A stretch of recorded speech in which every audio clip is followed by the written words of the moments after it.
imagine what region R is. It's a radius 2 circle, but only the top half. So this is what it is. Now you could write this as, since x squared plus y squared equals to 2 squared is the equation of the circle. If you solve this for y squared, you get y squared equals to 4 minus x squared, and then you get y equals to plus minus square root of 4 minus x squared. Taking just the positive one gives you the top half circle, right? So this equation on the top is y equals to square root of 4 minus x squared. And you could very well do this. I guess this is okay. Yeah. But yeah, for this one, I made the question so that it's doable in rectangular coordinate system. But if this was like y squared, then it becomes a lot harder to do it in rectangular, and you need to use polar coordinate systems. Okay. All right. So how would you do this in rectangular? You would go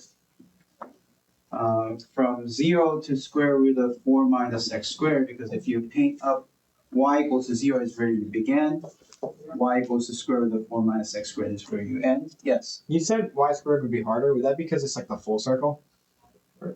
Let's do this, Okay. and I'll explain why if this was y squared, it would be harder, okay? And then x goes from -2 to 2, and then you're integrating y dy dx.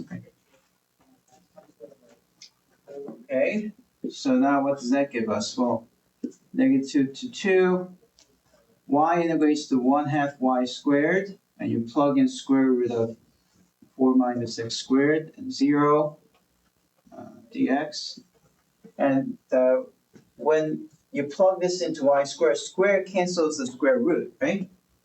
So that makes the calculation a lot easier to handle if this is just y. But if you had y squared, then this will become 1/3 y cubed, and the square root will still be there. And that makes the integral suddenly very hard. Okay?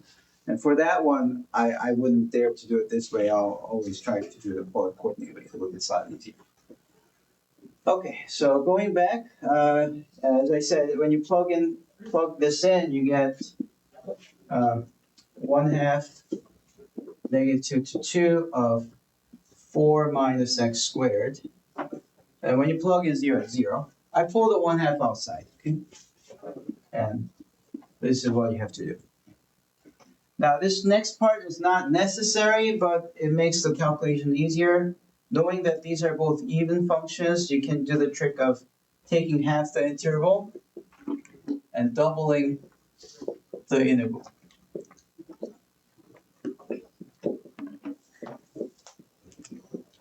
So that 2 and 1/2 cancels out, and you just get integration of 4x minus 1/3 x cubed with 2 and 0 plugged in, which is 8 minus 8 over 3, which is 16 over 3.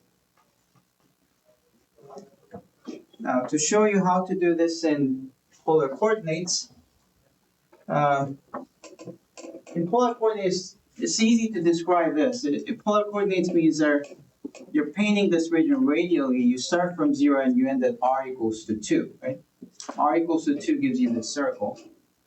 So the integral would be simply 0 to 2 for r dr d theta. And then the angle will go from 0 to pi, okay? So it starts from 0 to pi. Now, however, before we do the calculation, we need to change one thing. What is it? That's not fully polar yet, because y should be changed to what? R sine. R sine theta, yes. Okay. So that means you have the integral of 0 to pi from 0 to 2 of r squared sine theta dr d theta. See, r times r is r squared. And since sine theta is considered as a constant when you integrate by r, you're just integrating by r squared, which is 1/3 r cubed, right? So you get 0 to pi, 1/3 r cubed sine theta d theta. That's all you need to do. Oh, you still have to plug in 0 and 2. So when 2 gets plugged in, it's 8/3. So you get 8/3 sine theta, and you're integrating from 0 to pi d theta. Integral of sine theta is negative cosine theta, right?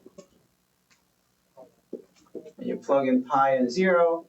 When you plug in pi, you get cosine pi is 1. So negative negative will gives you positive 1, yeah?